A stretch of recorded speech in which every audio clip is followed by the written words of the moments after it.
part of the story that I want to add to all this, what the other deer on the property did Yeah, after all of this takes place and before you see him again.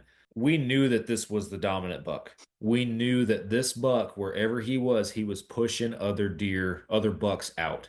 for sure. And our property is big enough, like there are different mature bucks that own different ranges. Like you hunt camp stand and then you go hunt the bow blind down south, for example, you're hunting completely different deer. When this bow blind buck first started showing up, I first got our very first pictures of him back in August.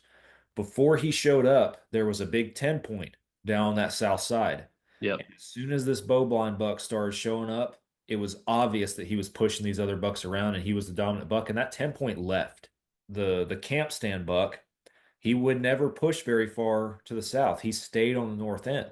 So I was thinking, okay, well, maybe this buck, this bow blind buck, like his range is so big and he's like his territory is known. It's obvious, right?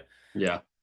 After you took those shots at that deer, like I'd put money on that deer's dead. Like I hate Yep. to tell you that, but that deer's dead because one, the blood that I saw, I've killed deer that bled less than that, and I found the dead deer, right? Yep. That combined with the fact that immediately the day after all this takes place, all of a sudden that 10 points back, like multiple days in a row. I'm like, you got to be kidding me.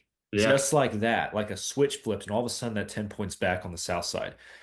And all of a sudden the camp buck from the north, he starts going south. Yeah. I'm like, what are these bucks doing? Like, Yeah. it's What is obvious happening? that the deer that has owned this range, like, it's obvious that he's down Yeah. because all these other bucks just immediately started taking over what was his home range. Right. So when you texted me and you were like, dude, he just ran past me, I Yep. was like, there's no way.